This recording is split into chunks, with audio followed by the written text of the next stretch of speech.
Hello बच्चों, तो आज ये हमारा फाइनेंशियल स्टेटमेंट का लेक्चर नंबर 2 है। तो कल हमने ट्रेडिंग अकाउंट सीखा था और कल मैंने आपको एक फॉर्मूला भी लिखवाया था लास्ट में। अब हम उस फॉर्मूले क्वेश्चन करेंगे। तो फॉर्मूला दोबारा एक बार मैं आपको डिक्टेट कर रहा हूँ। तो कल हमने फॉर्मूला सीखा था cost of goods sold. Cost of goods sold ये होता क्या है, ये मैं आपको लास्ट वीडियो के अंदर समझा चुका हूँ, फिर भी दोबारा बता देता हूँ। कॉस्ट ऑफ गुड्स सोल्ड का मतलब होता है कि जो चीज मैं बेच रहा हूँ वो मुझे कितने की पड़ी है।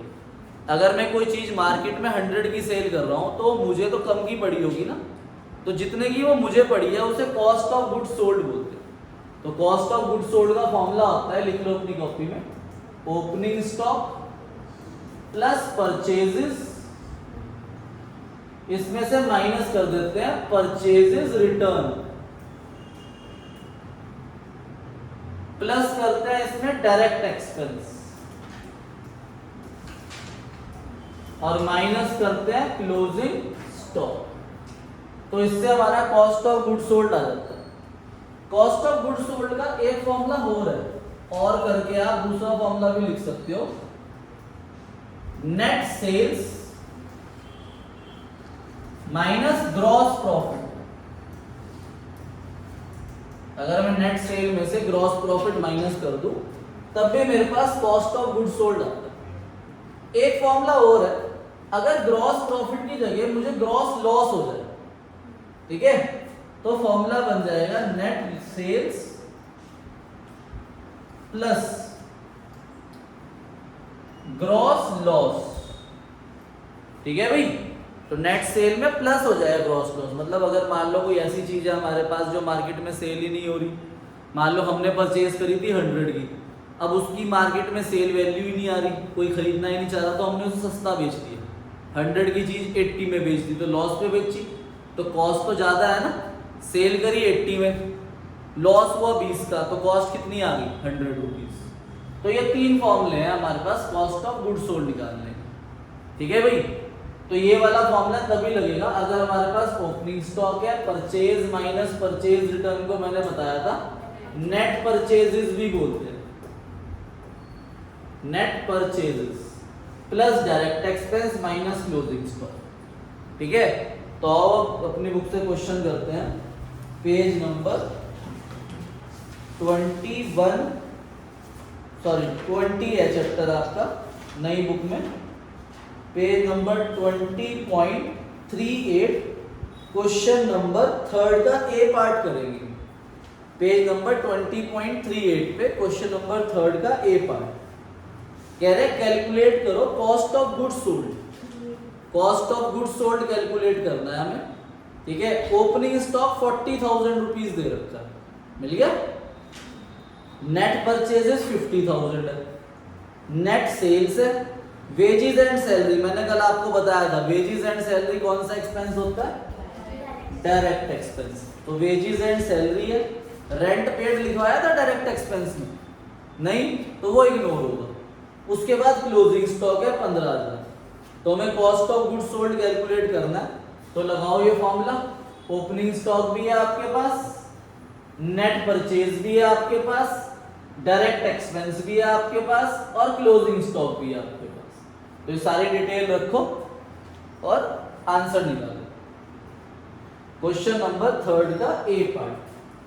फॉर्मूला जरूर लिखा करो साथ साथ, क्योंकि जितनी बार आप फॉर्मूला लिखोगे उतनी जल्दी आपको फॉर्मूला याद होगा। मैंने कॉस्ट ऑफ गुड्स सोल्ड की शॉर्ट फॉर्म लिख दी CGS, आप भी लिख सकते हो कॉस्ट ऑफ गुड्स सोल्ड। तो फॉर्मूला क्या है, opening stock plus net purchases plus direct expense minus closing stock. तो ओपनिंग स्टॉक हमारे पास क्वेश्चन में दे रखा है 40,000, नेट परचेजेस भी है हमारे पास 50,000, डायरेक्ट एक्सपेंस में हमारे पास है वेजेस एंड सैलरी 10,000 रुपए डायरेक्ट एक्सपेंस आ जाएगा, वेजेस एंड सैलरी, और क्लोजिंग स्टॉक हमारे पास है 15,000। तो अब इनको प्लस माइनस करेंगे तो हमारा आंसर आ जाएगा 85,000। तो ये हमारे पास कॉस्ट ऑफ गुड्स सोल्ड आ गया 85,000। ठीक है, इस क्वेश्चन में हमसे क्वेश्चन नंबर 3 के ए पार्ट में पेज नंबर 20.38 में हमसे कॉस्ट ऑफ गुड्स सोल्ड ही मांगा था। पर इसके अंदर ना क्वेश्चन में देखो आपके पास नेट सेल्स भी दे रखी है। कितनी है नेट सेल्स? 1,90,000। अगर मैं नेट सेल्स में से cost of goods sold minus कर दूंगा तो मैं ग्रॉस प्रॉफिट भी निकाल सकता हूं। तो ये भी आप लोग लिख लो, gross profit is equal to net sales minus cost of goods sold. Net sale is 1,90,000 and cost of goods sold is 85,000। तो 1,05,000 मेरे पास ग्रॉस प्रॉफिट आ गया। क्वेश्चन ने मांगा नहीं था हमसे ग्रॉस प्रॉफिट, पर हमने वो भी कैलकुलेट कर लिया। ठीक है, क्वेश्चन नंबर 3 का बी पार्ट है। वो भी आपको क्या कह रहा है कि कॉस्ट ऑफ गुड्स सोल्ड और ग्रॉस प्रॉफिट दोनों निकालो। तो क्वेश्चन नंबर 3 का बी पार्ट, तो हमें cost of goods sold calculate करना है। ओपनिंग स्टॉक हमारे पास दे रखा है 48,000, डायरेक्ट लिख रहा हूं मैं, प्लस परचेजेस है हमारे पास 4,20,000। अब इसमें परचेज रिटर्न नहीं है तो इसे ही नेट परचेज मान लेंगे। फिर डायरेक्ट एक्सपेंस दे रखे हैं 30,000 रुपीज, इनडायरेक्ट एक्सपेंस का कोई यूज नहीं है। क्लोजिंग स्टॉक दे रखा है हमें 75,000। तो इन्हें प्लस माइनस से कितना आया हमारे पास? 4,23,000। तो 4,23,000 हमारे पास कॉस्ट ऑफ गुड्स सोल्ड आ गया। ठीक है भाई, अब हमें ग्रॉस प्रॉफिट भी निकालना है। तो ग्रॉस प्रॉफिट का फॉर्मूला मैंने अभी लिखवाया था, net sales minus cost of goods sold. और नेट सेल का मतलब क्या होता है? Sales minus sales return. तो हमें सेल्स दे रखी है क्वेश्चन में 6 लाख, और सेल रिटर्न आपको दे रखी है 12,000, और कॉस्ट ऑफ गुड्स सोल्ड मैंने अभी कैलकुलेट करा 4,23,000। तो 6 लाख में से 12,000 गए तो 5,88,000 में से मैं माइनस कर दूंगा 4,23,000। तो ग्रॉस प्रॉफिट 1,65,000 आ गया। तो 1,65,000 मेरे पास ग्रॉस प्रॉफिट आ गया। ठीक है भाई, कोई डाउट? जो क्वेश्चन नंबर 4 जो है वो थोड़ा सा ट्रिकी है तो बहुत इजी। तो क्या लिखा है? कैलकुलेट ग्रॉस प्रॉफिट करना है। देखो ग्रॉस प्रॉफिट का आपको पता है, क्वेश्चन नंबर 4 ग्रॉस प्रॉफिट जो है उसका फॉर्मूला है net sales minus cost of goods sold. मतलब मुझे सेल में से सीजीएस माइनस करना है। अब सीजीएस का फॉर्मूला क्या होता है? कॉस्ट ऑफ गुड्स सोल्ड का ओपनिंग स्टॉक है ना, प्लस नेट परचेजेस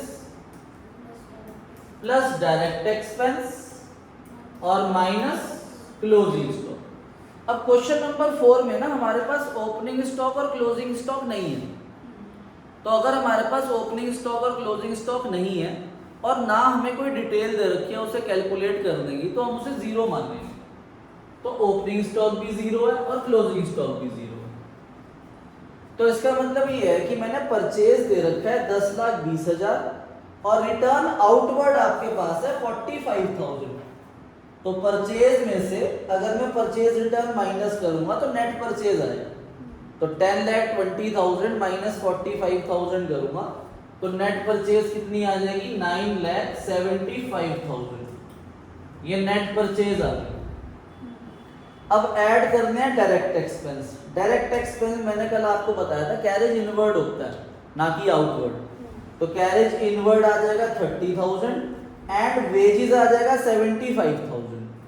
तो टोटल 1,05,000 रुपीज मेरे पास डायरेक्ट एक्सपेंस हो गया।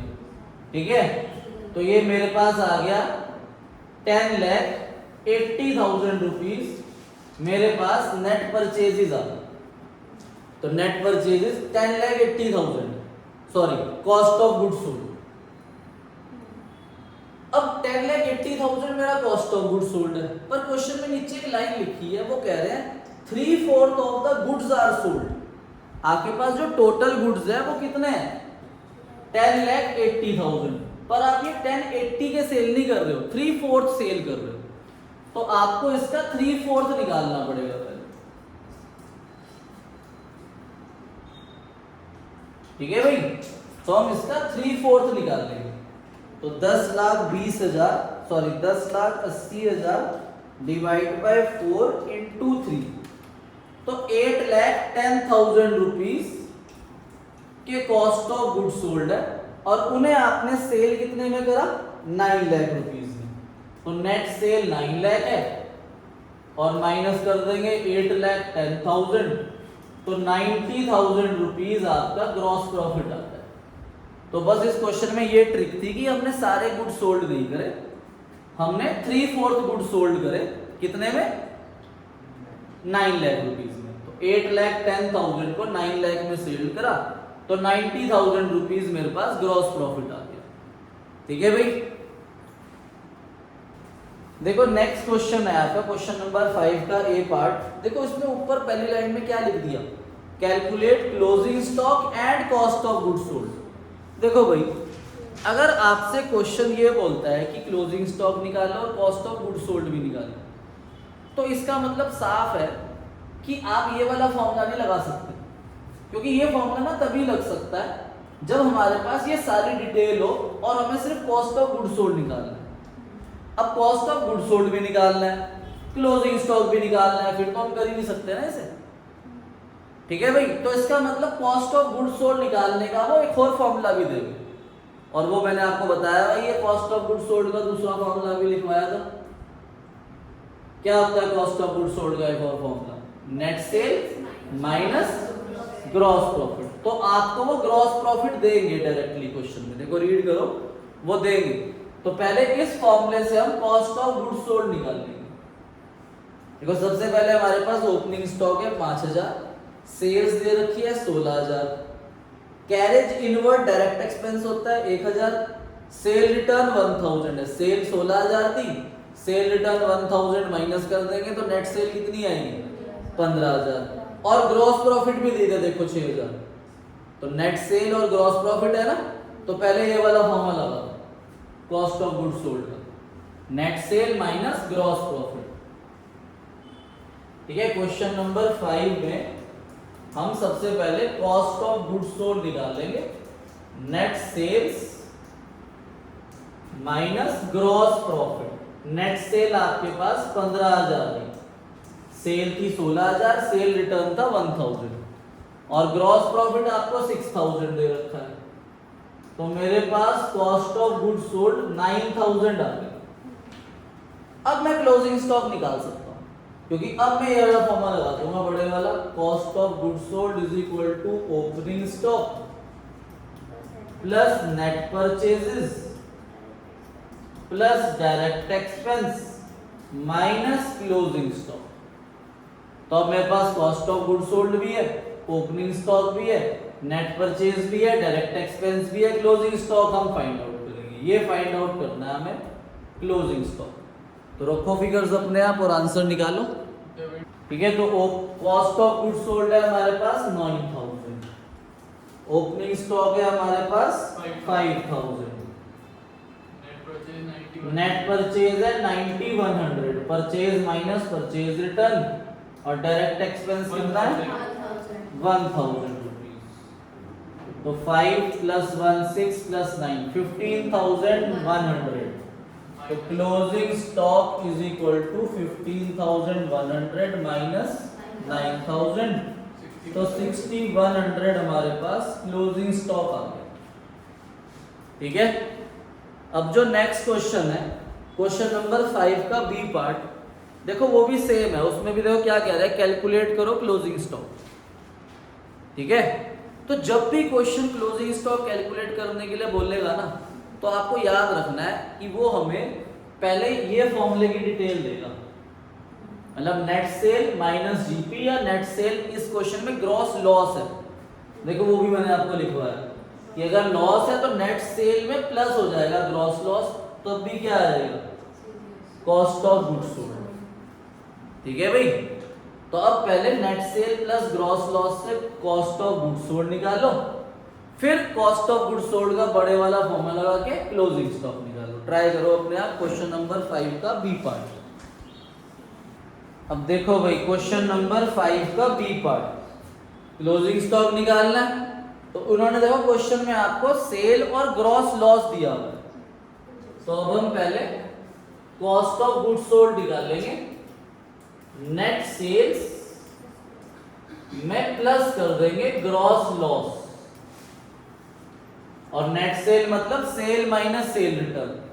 Cell is 360 and return inward is sale return, तो 3,55,000 रुपीज आपकी नेट सेल होगी और ग्रॉस लॉस इज 20,000, तो 3,75,000 आपका कॉस्ट ऑफ गुड्स सोल्ड आ गया।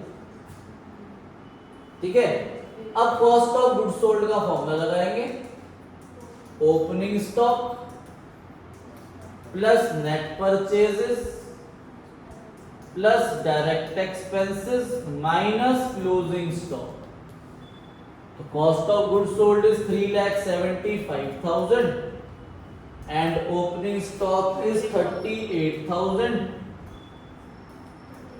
purchases is 340 and purchase return is 4,000, so 3,36,000 is net purchase and direct expenses freight inward which is 26,000 minus closing stock. तो इन सबको ऐड करेंगे, कितना आ रहा है इन सबका ऐड 4 लाख, तो 4 लाख माइनस 3,75,000, तो 25,000 रुपीज मेरे पास क्या आ गया क्लोजिंग स्टॉक।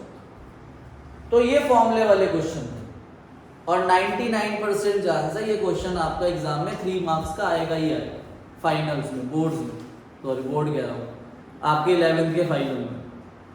ठीक है, अब कल जो हम क्वेश्चन करेंगे ना यही करेंगे, पर वो लेट वाले क्वेश्चन होंगे, मतलब हमें सेल गिवन होगी, जीपी भी गिवन नहीं होगा, कॉस्ट भी गिवन नहीं होगी, दोनों निकालनी पड़ेगी और ना कोई डिटेल गिवन होगी।